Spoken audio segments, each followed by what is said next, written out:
একটা রোজার দাম কত? একটা কাক, ভালো করে মনে রাখবেন, উড়ন্ত পাখিদের মধ্যে কাকের হায়াত অনেক বেশি। হায়াতুল হায়াওয়ানের ভেতরে আছে। এই জন্মগত একটা কাক জন্ম থেকে ডানা মেলে উড়তে শুরু করলো।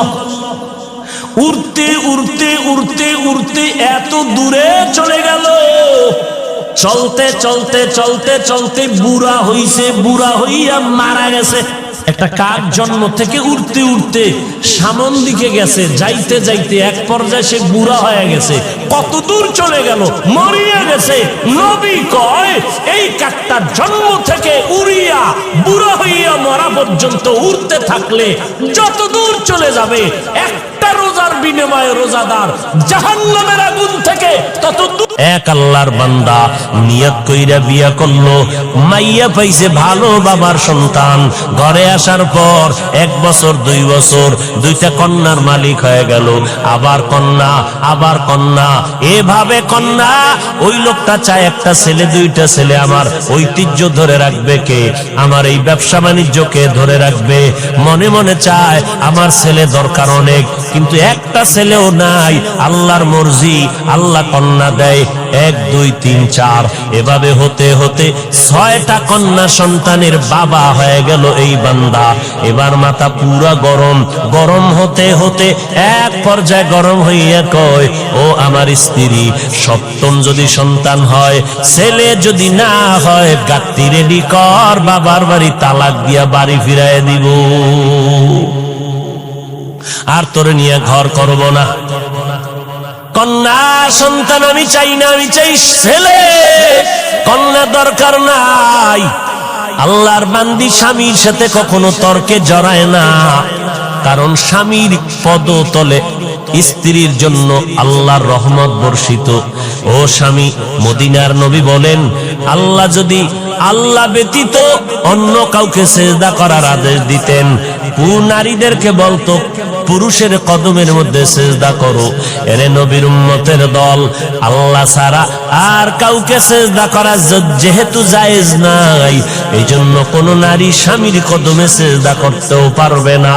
আল্লাহর বান্দা আল্লাহর কাছে বারবার ছেলে চায়, স্ত্রীর সাথে রাগ করে। এরে নবীর উম্মত, আল্লাহর বান্দি কোনো কথা না বলিয়া 5 বেলার নামাজ পড়ে আর আল্লাহর কাছে কান্না করে, ও মালিক, মেহেরবানি করে তুমি আমার স্বামীর হেদায়েতের দরজা খুলে দাও, দিলটা নরম করে দাও, আমার ইজ্জত নষ্ট করবা না। জীবনে বিয়া হইছে মাত্র একটা, আমি মরিয়া গেলে যাব। দ্বিতীয় বিয়ার জন্য মেয়েরা কান্দে না, জাতের মেয়েরা কয় আমার জীবনে বিয়া হবে একটাই, একটা বিয়েই হবে। ও আল্লাহ, আমার স্বামীর ঘর আমি ছাড়ব না, তুমি আমার স্বামীর হেদায়েতের দরজা খুলে দাও।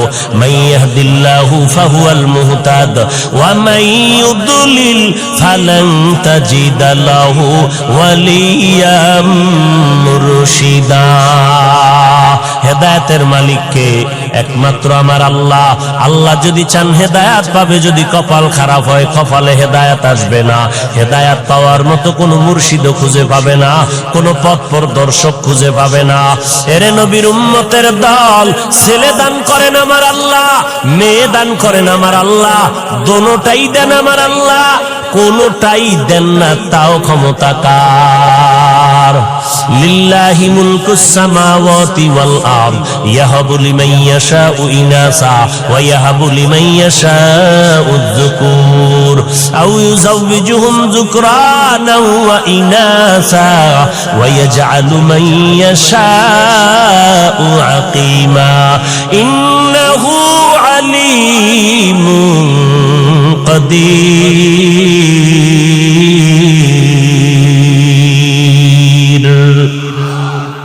ছেলে দেওয়ার মালিক কোন ফিসাব যদি দিতে পারত, কোন তাবিজ যদি ছেলে মেয়ে দিতে পারত, তাহলে এই দেশে নিঃসন্তান কোন মা থাকতো নি।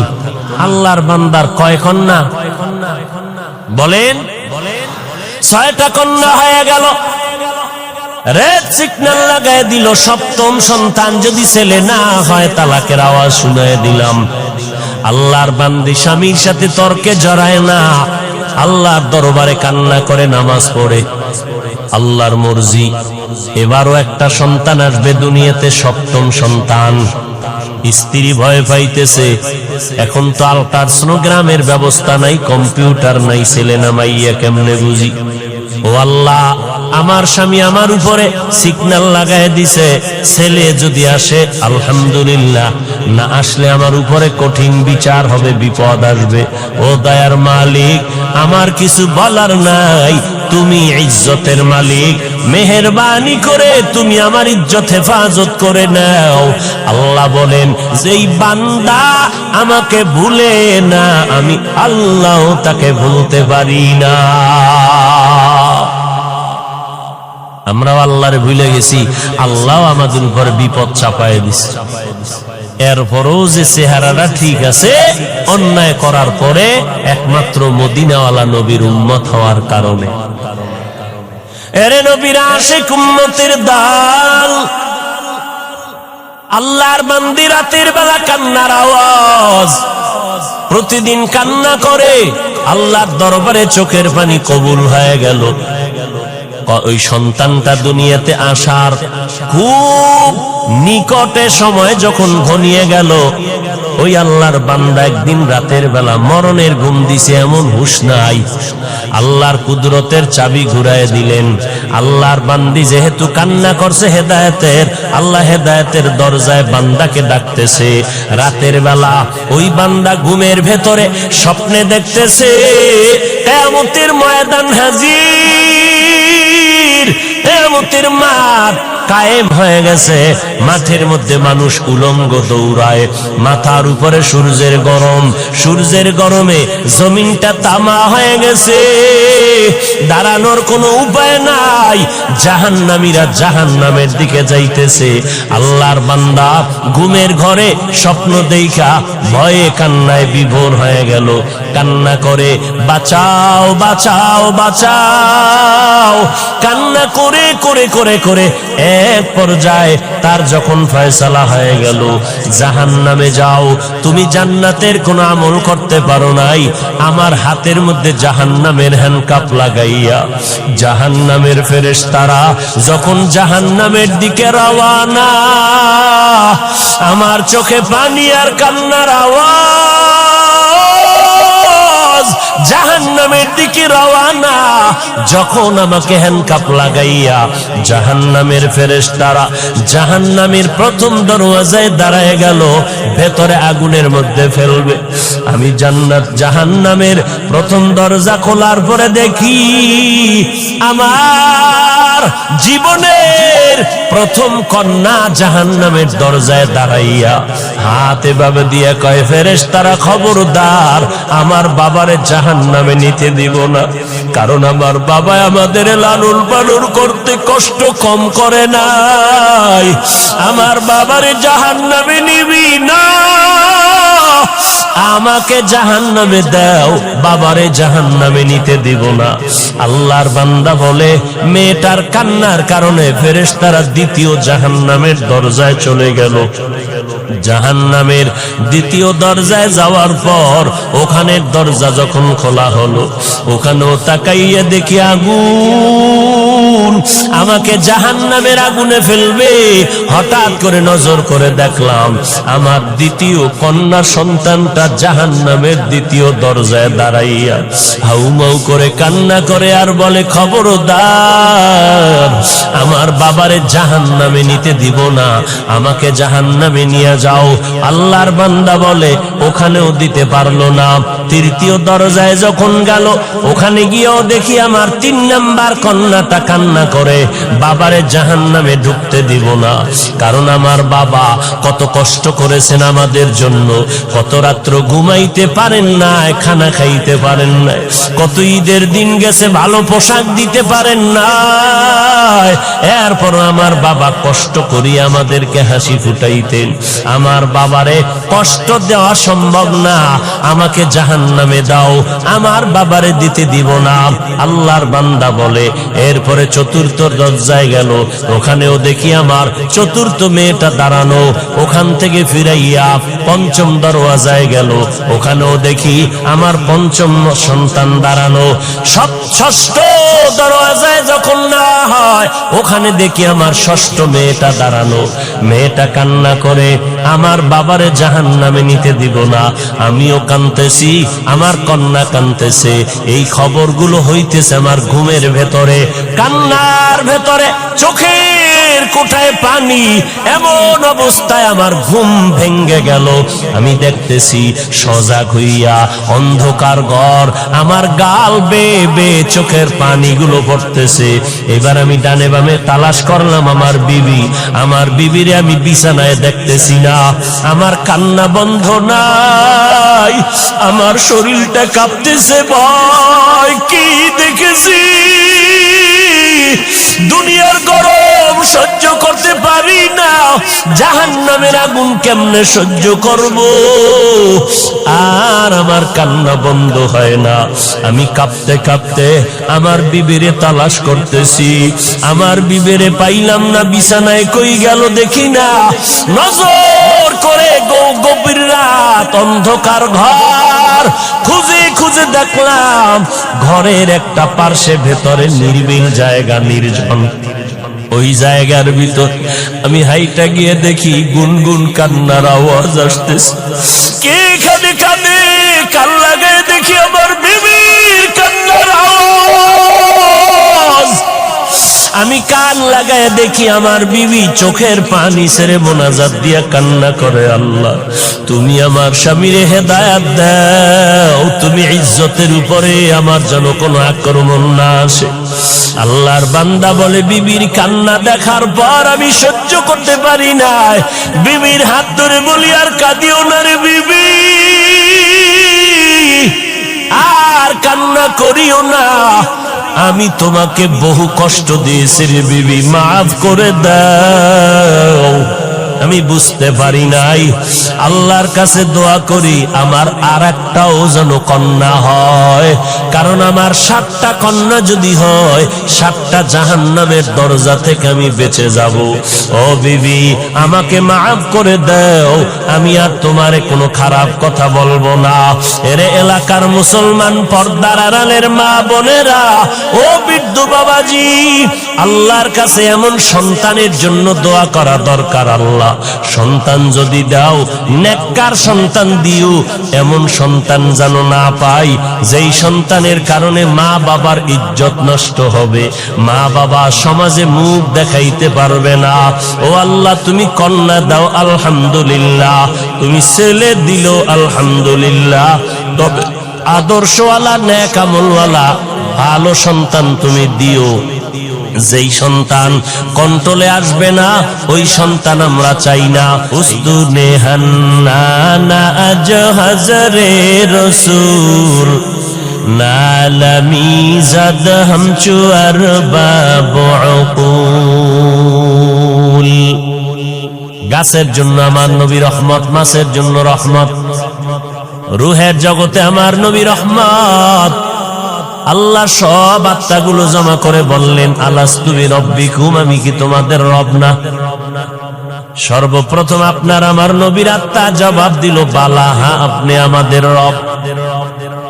আমার নবীর জবাবের পর সব মুমিনের আত্মা জবাব দিল, আপনি আমাদের রব। বেঈমানের আত্মাগুলো জবাব দিল, আপনি আমাদের রব। দুনিয়ার জমিনে আমার নবী রহমত। আজ আমরা নবীর উম্মত হইয়া কত ধন্য। অন্য নবীর উম্মতের হায়াত অনেক বেশি, অনেক সওয়াব কামাই করেছেন। আল্লাহ বলেন, ও নবী, আপনার উম্মতের হায়াত কম, তবে এই কম হায়াতে আমি আল্লাহ বরকত দিব অনেক বেশি। আপনার উম্মতেরা 5 বেলার নামাজ পড়বে, আপনার কারণে আমি 50 ওয়াক্ত নামাজের সওয়াব দান করব। আরো আস্তে করে বলেন, আপনার উম্মতেরা জমিনের যে কোনো জায়গায় সিজদা করবে, আমি কবুল করে নিব। আপনার উম্মতেরা যে কোনো দ্বীনি মজলিসে বসবে, আমি আল্লাহ সাথে সাথে সবার গুনাহগুলো মাফ করে দিব। আতিনা ফি দারে দুনিয়া না হাসান, আতিনা ফি দারে উকবানা হাসান, ইয়া গিয়াসাল মুস্তাগীসিন ইহদিনা লিফতিখারা বিল উলুমি ওয়াল গিনা। আমার নবীর জন্য পিপিলিকা কাঁদতেছে। ও দয়ার মালিক, একটু বাইতুল্লাহ দেখায় দাও, মদিনার রওজাটারে দেখায় দাও। আল্লাহ বলে, মক্কার কবুতর জলদি করে যাও, অমুক এলাকার গর্তের থেকে পিপিলিকা আমার ঘর দেখবে, বাইতুল্লাহ যাও। পায়ের সাথে বাজাইয়া বাইতুল্লাহ দেখায় ঘুরাইয়া মদিনার উপর দিয়া তারে আবার জায়গায় পৌঁছাইয়া দাও। গর্তের সাপ আমার নবীর মোলাকাতের জন্য দীর্ঘদিন অপেক্ষমান। জঙ্গলের প্রাণী আমার নবীর জন্য পাগল। সাহাবায়ে কেরাম বলেন, আমরা রাস্তা দিয়ে হাঁটতেছি, আমাদের নবীর পেছনে বারবার ডানে বামের থেকে বারবার সালামের আওয়াজ পাইতেছি, কিন্তু মানুষ দেখি না। রহমতের নবী বারবার কেন সালামের আওয়াজ পাইতেছি? নবী বলেন, জানো না রে সাহাবা, আমি মুহাম্মদের আগমনের খবর পাইয়া জঙ্গলের প্রাণীরা সব আমি মুহাম্মদের সালাম জানাইতেছি। জঙ্গলের প্রাণীরা নবীরে চিনল, গর্তের পিপিলিকা সাপ চিনল। কপাল পোড়া মুসলমান, আজ আমরা সেই নবীরে চিনলাম না। যদি নবীরে চিনতিরে যুবক, বেঈমানের পা চাটা গোলাম হইয়া মাথার চুল কাটিয়া ইন্দুর আর বান্দরের মতো হইতি না।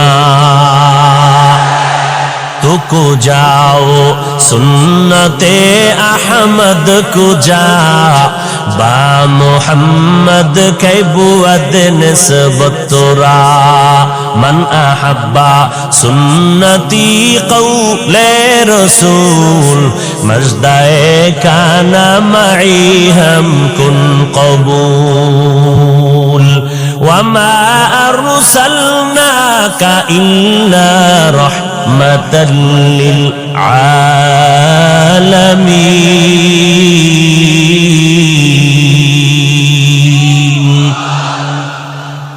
আমার নবী জগৎ সমূহের জন্য রহমত, বেঈমানের জন্য নবী রহমত, মুমিনের জন্য আমার নবী রহমত। পুরুষের জন্য যেমন রহমত, নারীদের জন্য আমার নবী রহমত।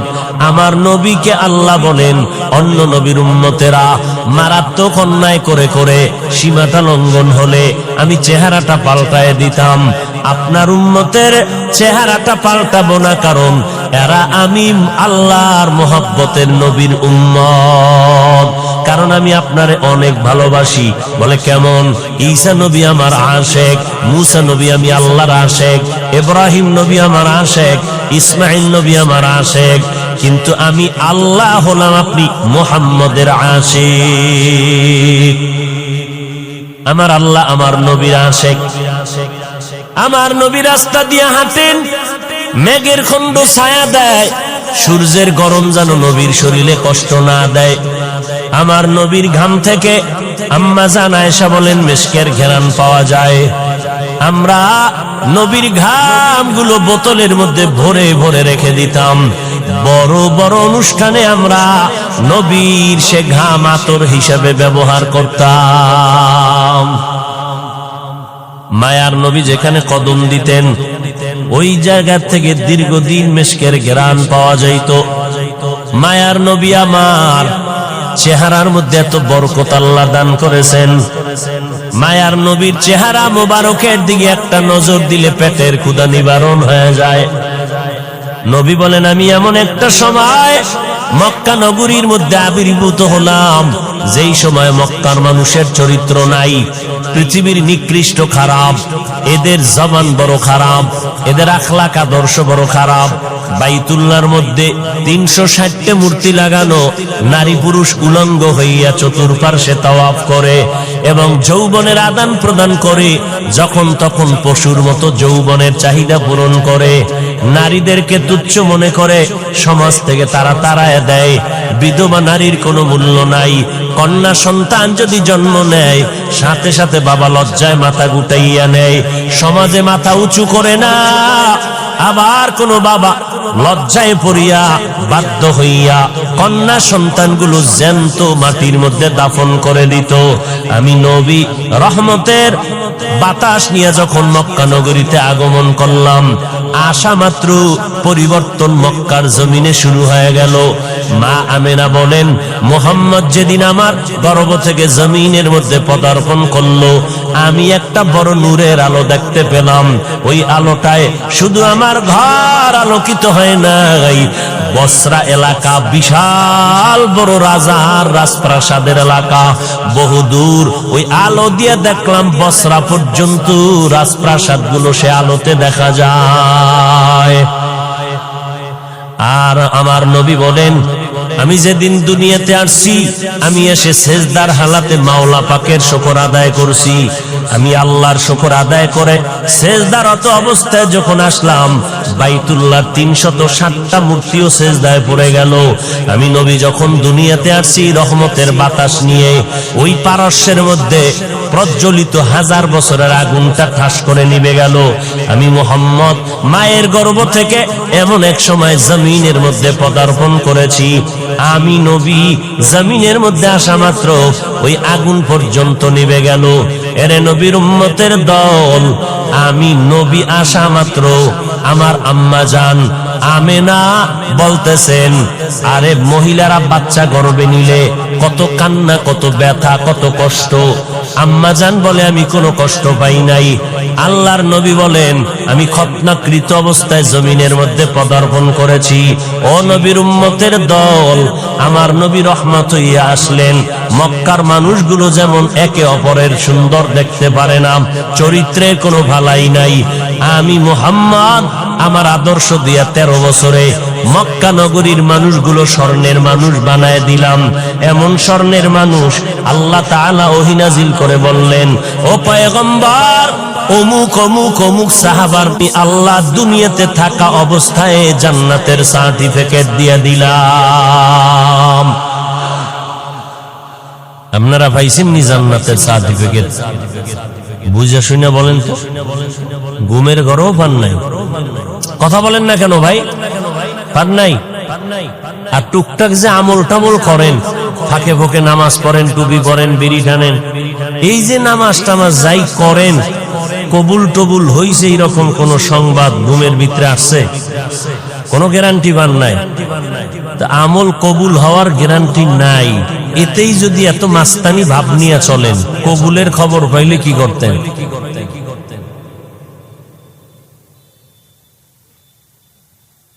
হায় হায় হায়, আল্লাহ হেদায়াত দান করেন। মায়ার নবী রহমাতুল লিল আলামিন হয়ে জমিনে আসলেন। আল্লাহ তাআলা বলেন, আমি হলাম জগৎ সমূহের জন্য রব। আলহামদুলিল্লাহি রাব্বিল আলামিন, আমি হলাম জগৎ সমূহের জন্য রব। আর আমার মুহাম্মদ জগৎ সমূহের জন্য হলেন রহমত। আমি হলাম রব্বুল আলামিন, আমার বন্ধুটাকে বানায় দিলাম রহমাতুল লিল আলামিন। মায়ার নবী বলেন, আরবের মানুষগুলো কন্যাদেরকে তুচ্ছ মনে করে তাড়ায় দেয়। আল্লাহ তাআলা আমার দ্বারা নারীদের ইজ্জত প্রতিষ্ঠিত করে দিলেন স্থায়ীভাবে। আমার বয়স যখন 25 বছর হয়, 40 বছরের একজন বিধবা নারী খাদিজা রাদিয়াল্লাহু আনহা, 2 জন স্বামী বিদায়ের পর আমি মুহাম্মদ তৃতীয় স্বামী হিসাবে তার ঘরে চলে গেলাম। আরবের মানুষগুলো সমালোচনায় ভরপুর হয়ে গেল, মুহাম্মদ নবী দাবি করে আবার বিধবারে বিয়ে করলো কেন?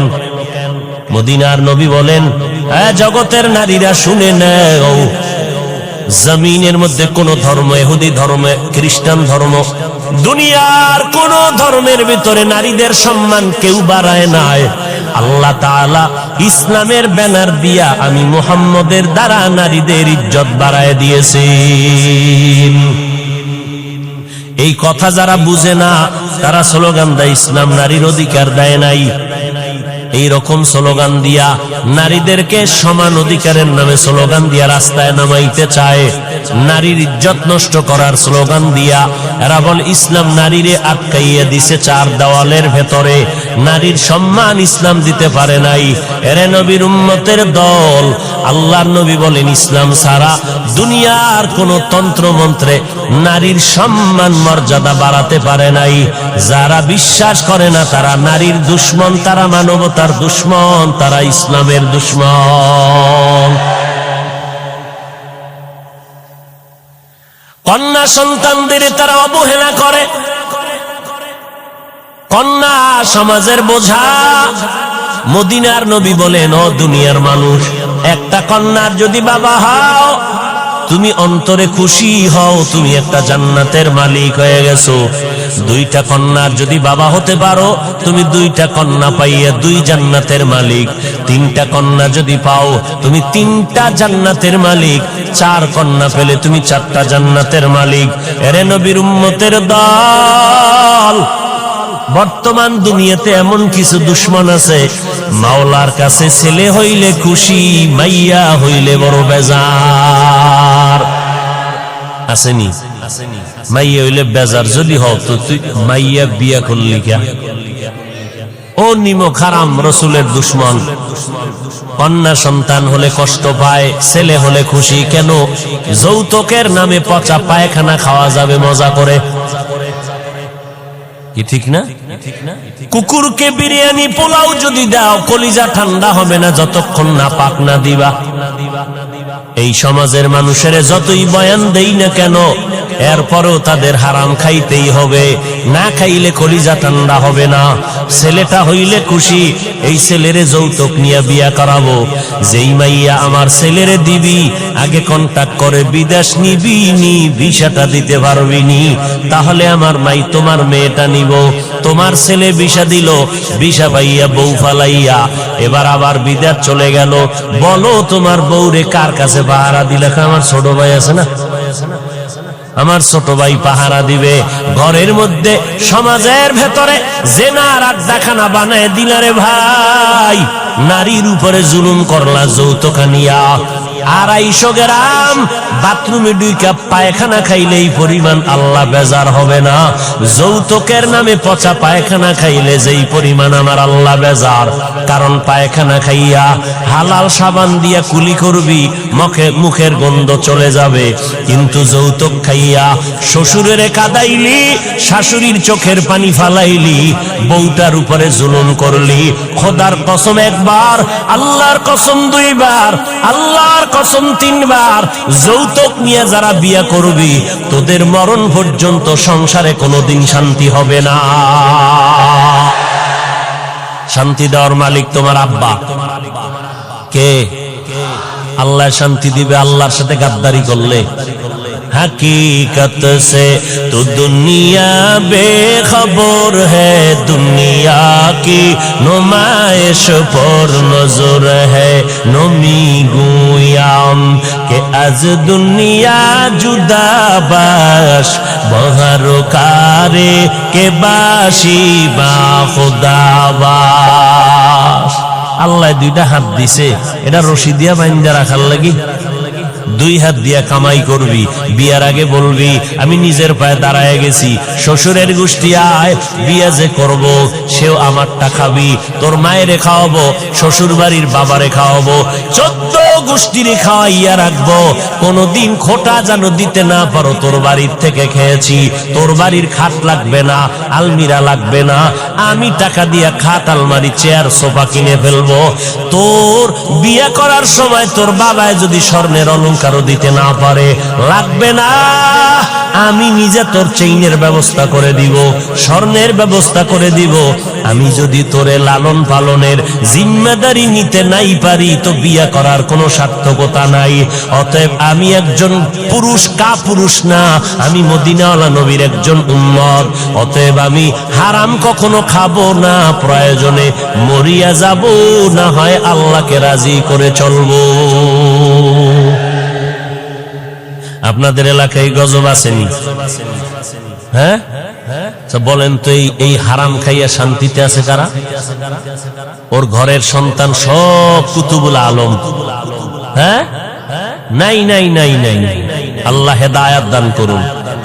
আরো জোরে বলেন, ওয়ামা আরসালনাকা ইল্লা রাহমাতাল লিল আলামিন। কেমন মায়ার নবী, নারীর জন্য রহমত। আম্মাজান খাদিজাকে বিয়া করিয়া রহমত বর্ষণ করে দিলেন। ও দুনিয়ার মানুষ, বিধবা নারীর এত সম্মান। আমি মুহাম্মদ এই খাদিজার গর্ভ থেকে সন্তান পেয়েছি। আমি মুহাম্মদও কোনো ছেলে নাই, আমিও 4 কন্যার বাবা। কন্যা হইলে খুশি না বেজার? বাবা খুশি হইও, মনে মনে চাইছিল আল্লাহ একটা ছেলে দিও। মাইজবান্ডারে গেলাম, ওই শাহজালালের মাজারে গেলাম, কত মান্নত করলাম ছেলের জন্য, কত তাবিজ লাগাইলাম, কত পানি পড়া লাগাইলাম, এরপরও ছেলে দিলেন। আরে আল্লাহ, সব আমার কন্যা দিলা কেন? আমার বুঝি বিপদ ঘনায় আসতেছে। আল্লাহর কসম করে বলি রে বাবা, ছেলে হইয়া তোমার হয়তো বা ক্ষতির কারণ হয়ে যেত। কারণ কয়েকদিন আগে তুমি দেখো নাই, মিডিয়ার মধ্যে দেখছো, বাড্ডা থানা, ঢাকার জমিনে বাড্ডা থানায় 2টা বড় বড় সন্তান রেখে বাবায় কোটি সম্পদ রেখে মরে গেল। ওই সন্তানেরা বাবার লাশটা ফালাইয়া বাবার সম্পদ ভাগ বটোয়ারা নিয়ে ঝগড়ায় লিপ্ত হয়ে গেল। সারা দিন রাত চলে গেল, বাবার লাশটা দাফন করার সময় পায় নাই। ও মোমেন শাহী এলাকার মানুষেরা, শেরপুরের মানুষ, তারাকান্দার মানুষ, ভালো করে শুনিয়া নাও, এমন কুলাঙ্গার সন্তান জন্ম দিয়া কোনো লাভ নাই। এমন কুলাঙ্গারের বাবা দাবি করে কোনো লাভ হবে না। যেই সন্তানের দ্বারা তোমার ইজ্জত থাকবে না, ওই সন্তান দিয়ে লাভ কি? জেলখানায় যাবা? এরে যুবক, আল্লাহর কাছে শক্তি আছে, শক্তিটারে গনিমত মনে কর। কোনদিন এই 2 হাত দিয়া কোনো মানুষের থেকে ভিক্ষা নিব না, নিজে কামাই করব, কোনদিন কারো থেকে ভিক্ষা নিব না। শ্বশুর বাড়ির তো পরের কথা, আল্লাহর দেওয়া হালাল রিজিক নিয়ে জীবন চালাবো। 2 হাত দিয়ে কষ্ট করে ঘাম দিয়া কামাই করব, অল্প খেয়ে থাকবো, বরকত হবে। দুনিয়াতেও বাদশার হালাতে স্বাধীনভাবে চলবো। পরকাল জীবনে আমি হাসতে হাসতে আল্লাহর জান্নাতে চলে যাব। এরে নবীর আশিক, তোমার ছেলে না হইয়া যদি দেখো আল্লাহ কন্যা সন্তান দান করেছেন, আল্লাহর মর্জি, আল্লাহর উপরে সিজদা করে শুকর আদায় করো রে বাবা। ছেলের দ্বারা যে উপকার না হইতো, আমার মাওলা তোমার কন্যার দ্বারা তার থেকে বেশি উপকার করবে। এই বাবারা, তোমাকে লাজ লজ্জা কবে হবে জানি না, একটু চিন্তা করিও। আজকে তোমার ঘরে একটা মেয়ে, 5টা ছেলে, বাবার জন্য কলিজা দিয়া মোহাব্বত কে করে বলেন তো?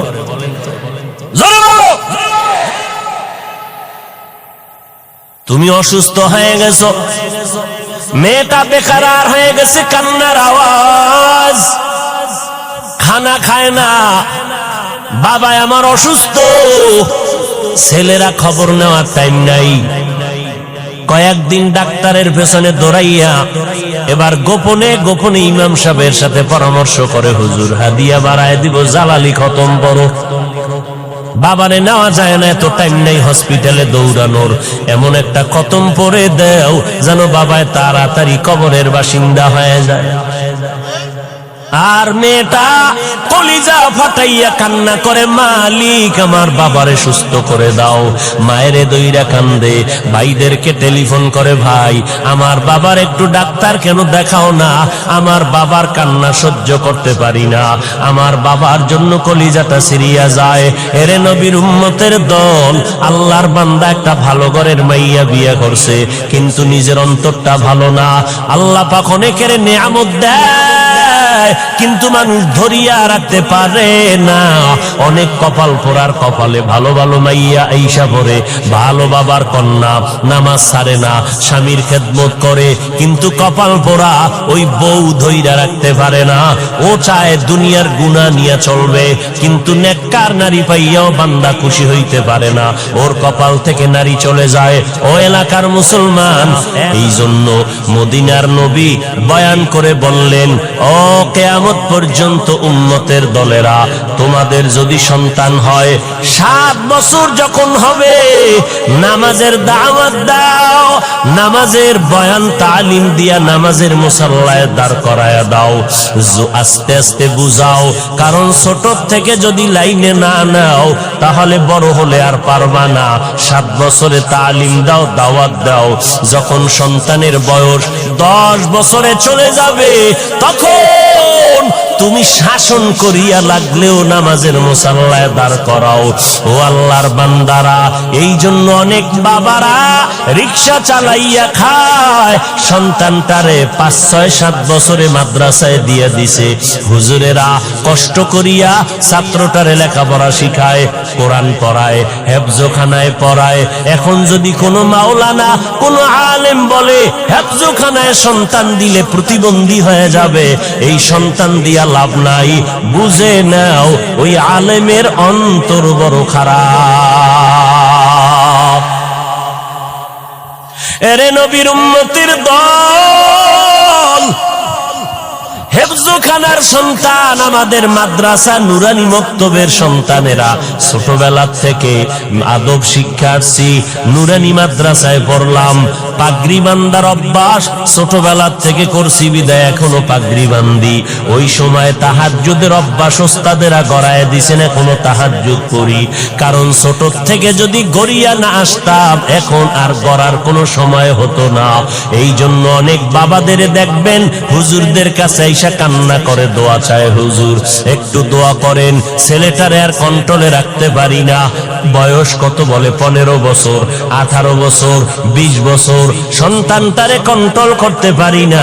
মোবাইল নিয়ে দৌড়ায় যায়, পকেটের থেকে টাকা নেয়, নামাজ রোজার ভালাই নাই, মায়ের সাথে খারাপ আচরণ, বাবার সাথে খারাপ আচরণ, এলাকার মুরব্বীদের সাথে খারাপ আচরণ করে। হুজুর এখন কি করি? মদিনার নবী কয়, কি করলে হবে না, কোন তাবিজ লাগাইলে হবে না। মদিনার নবী 1500 বছর আগে যেই তাবিজ লাগায় দিলেন, ওই তাবিজ ব্যবহার করো। 7 বছরে দাওয়াত দাও, 10 বছরে শাসন করা লাগলে করো, তারপরেও সন্তানের ছাড়িয়া দিও না। সময় হারাইয়া গেলে কানলেও কোনো লাভ হবে না। এরে নবীর উম্মতের দল, আমরা মাদ্রাসায় পড়েছি। ও যুবক, মনে মনে ভাবতেছো আজকে হুজুরদের কথা মতো যদি চলি, নবীর তরিকায় চলি, স্বাধীনতা থাকবে না, লেখাপড়ার স্বাধীনতা থাকবে না। ও নবীর আশেকের দল, আজকে আমিও যদি তোমার মতো চিন্তা করিয়া প্যান্ট শার্টটাই লাগাইয়া রাস্তায় চলতাম, কেউ আমারে বাধা দিত না। টুপিটা মাথায় দিলে মাথা গরম লাগে, কম বুঝি না, এরপরও কেন টুপি ফালাই না? দাড়িটা লম্বা করার কারণে যৌবনের ভাব চলে যায়, এরপরও কেন দাড়ি ফালাই না? লম্বা জামা পরার কারণে শরীর গরম লাগে, তারপরও কেন ফালাই না? কওমি মাদ্রাসায় লেখাপড়া করেছি, যেখানে পড়লে কোনো চাকরি নাই, এরপরও কেন ওই রাস্তা ছাড়ি না? তাবলিগের পথ কেন ছাড়ি না? দেওবন্দীদের পথটা কেন ছাড়ি না? এরে নবীর উম্মতের দল, চিন্তা ভাবনা করে দেখলাম আল্লাহর কোরআন সত্য, নবীর কথা সত্য। আরো দেখলাম কি জানো? নবীর তরিকা মতো চলতে গেলে যারা কয় স্বাধীনতা থাকে না, আমরা দেখলাম আমাদের স্বাধীনতা তো নষ্ট হয় নাই। নবীর তরিকা সারা যারা, এরাও যেমন 3 বেলা খায়, আমরা নবীর তরিকা ওয়ালারাও তো 3 বেলা খাই, আরো ভালো খাই, বেশি খাই। নবীর তরিকা যারা বাদ দিল, এরাও যেমন ব্যবসা চাকরি করে, আমরাও তো ব্যবসা চাকরি করার সুযোগ আছে। ও আল্লাহর বান্দা, যারা স্কুল কলেজে পড়তেছি, এরাও লেখাপড়ার স্বাধীনতা নিয়া, আমরাও তো স্বাধীনভাবে চলি। ওই যারা নবীর তরিকা মানে না, দেশ বিদেশ সফর করি, তো আমাদের তো সম্মানও কমে নাই, স্বাধীনতাও নষ্ট হয় নাই। আর পরকালের চিন্তা করে দেখলাম, আজকে আমি চেয়ারে বসিয়া বয়ান করি, এই ময়দানে হাজার লাখো মানুষ, এই মানুষগুলো বয়ান শুনতেছে।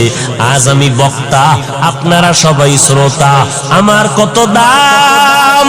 কিন্তু চিন্তা ভাবনা করে দেখলাম, যেদিন সাদা কাপুনের প্যাকেট রেডি হয়ে যাবে, আজরাইল ঈশা বাসিতে সিগন্যাল দিয়ে আমার প্রাণ নিয়ে যাবে, ওই সাদা কাপুনে যেদিন ঢুকবো, ওই দিন দেখা যাবে কেউ আমার পাশে নাই।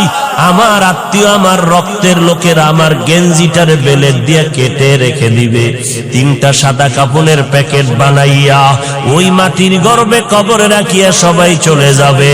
ওখানে আমার এত ভক্তবৃন্দ কেউ যাবে না, ওই কবরে কেউ আমার সঙ্গে থাকবে না, ওই কবরে একটা বাতিও কেউ দিবে না, টেলিফোনের ব্যবস্থাও হবে না। ওই কবরে যাওয়ার পরে মদিনার নবী বলেন, তুমি পীর নাকি মুরিদ, তুমি ধনী না গরিব, আলেম না মূর্খ, ফেরেশতারা জানতে চাইবে না। ফেরেশতাদের প্রশ্ন হবে 3টা, রবের পরিচয় দাও, ধর্মের পরিচয় দাও, রাহমাতুল লিল আলামিনের পরিচয় দাও। নবী বলেন, যারা জবাব দিতে পারবে তাদের কবর হবে রওজাতুম মির রিয়াজিল জান্নাহ, যারা দিতে পারবে না তাদের কবর হবে হুফরাতুম মিন হুফারিন নার।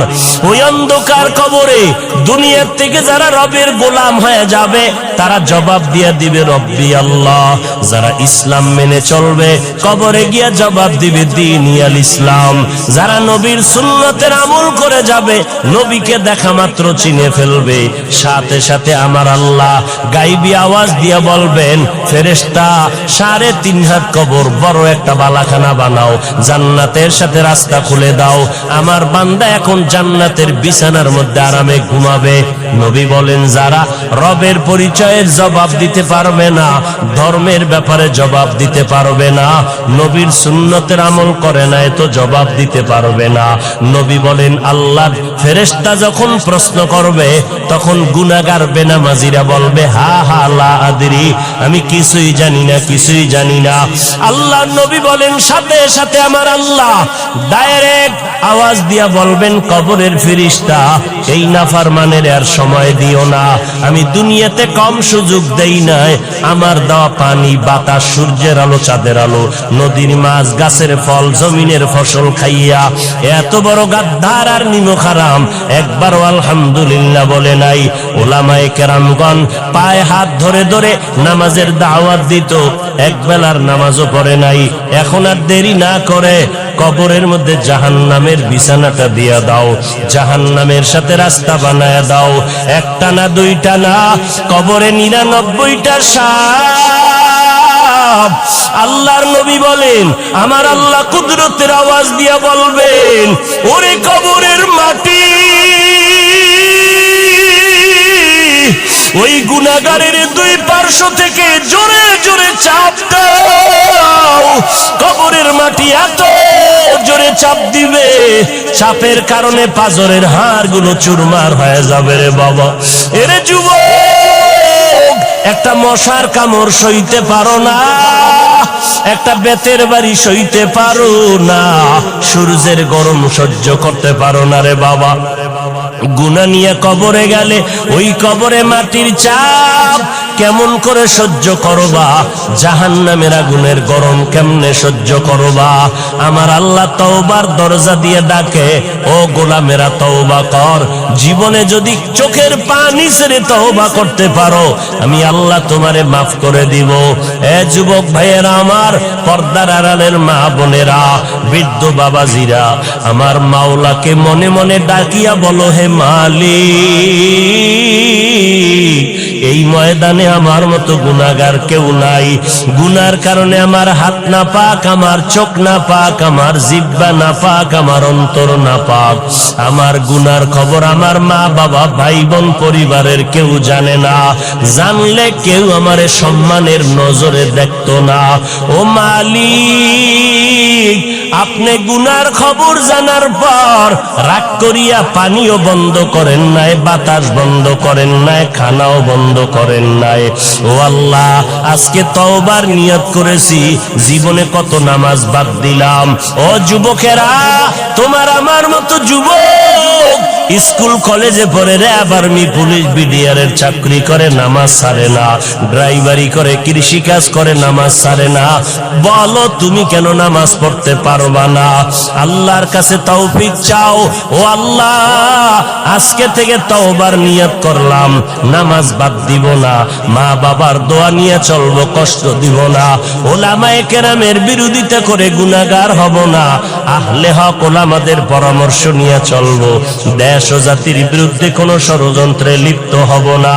ও দয়ার মাওলা, তুমি আমার তওবা কবুল করে নাও, তওবার উপরে চলার তৌফিক দান করো। তুমি যদি তৌফিক না দাও, আমি সঠিকভাবে টিকে থাকতে পারবো না, শয়তানের ধোঁকায় আমি পিছলে পড়ে যাব। ও আল্লাহ, খাঁটি অন্তরে তওবা করতেছি, আর নামাজ ছাড়বো না, দাড়ি কাটবো না, বেপরদায় চলবো না। ও যুবকেরা, আমার মাওলার কাছে তওবার নিয়ত করে ফেলো। দুনিয়াতে চিরদিন থাকা যাবে না।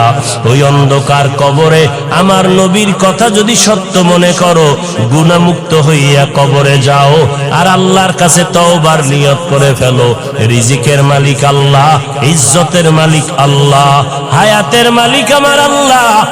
আর কোনদিন গায়রুল্লাহর গোলামি করব না, আল্লাহর গোলামি, নবীর তরিকায় চলবো। তওবা করার যদি নিয়ত হয়, খাঁটি নিয়তে দুটো হাত আমার আল্লাহকে দেখাইয়া দাও। আয় আল্লাহ, আমাদের হাতগুলো কবুল করে নেন, তওবা কবুল করে নেন, তওবার উপরে মজবুত হইয়া চলার মতো তৌফিক দান করেন। আমিন। আলহামদুলিল্লাহি রাব্বিল আলামিন। والصلاة والسلام على سيد الأنبياء والمرسلين وعلى آله وأصحابه أجمعين. يا أرحم الراحمين، يا أرحم الراحمين، يا أرحم الراحمين. رب ارحمهما কামা রব্বায়ানি সগীরা। ও দয়ার মালিক, গুনার বোঝা মাথায় নিয়ে হাত তুললাম। ও দয়ার আল্লাহ, কত মুরব্বী হাজী সাহেব, কত ব্যবসায়ী, চাকরিজীবী, ওলামায়ে কেরাম, যুবক ছাত্র ভাইরা, পর্দার আড়ালের মা বোনেরা হাত তুলেছেন। ও দয়ার মালিক, মেহেরবানি করে আমাদের জীবনের গুনাহগুলো মাফ করে দেন আল্লাহ। মাহফিল কবুল করে নেন, আয়োজনকারী সহযোগিতাকারীদের কবুল করে নেন। আয় আল্লাহ, আমার এই ময়দানে যারা ব্যবসায়ী, চাকরিজীবী, সবার কামাই রুজিতে বরকত বাড়ায় দেন। আয় আল্লাহ, আমার কলিজার যুবকদের দিনদার বানায় দেন, মা বোনদের আবেদা পর্দানিশী বানায় দেন, সন্তানগুলো নেককার বানায় দেন। আয় আল্লাহ, সমস্ত শিক্ষা প্রতিষ্ঠান নবীর আদর্শওয়ালা বানায় দেন। মসজিদ মাদ্রাসাগুলো কবুল করে নেন, এলাকার ঘরে ঘরে শান্তি দান করেন। আয় আল্লাহ, সুন্নতওয়ালা জিন্দেগি দান করেন, নবীজির রওজা বাইতুল্লাহ জিয়ারতের তৌফিক দান করেন। আয় আল্লাহ, দিলের নেক আশা পূরণ করে দেন। আয় আল্লাহ, সারা দুনিয়াবাসীকে মাফ করেন, বাংলাদেশ শান্তির দেশ বানায় দেন। আয় আল্লাহ, প্রশাসনিক ভাবে যারা কাজ করে দিনদার বানায় দেন। আয় আল্লাহ, সরকার বাহাদুর থেকে সকল জনপ্রতিনিধিদেরকে দিনের খাদেম বানায় দেন। আয় আল্লাহ, রিয়া হাসাদ কিবির দূর করে আমাদেরকে ইখলাস দান করেন। আয় আল্লাহ, নবীজির রওজা বাইতুল্লাহ জিয়ারত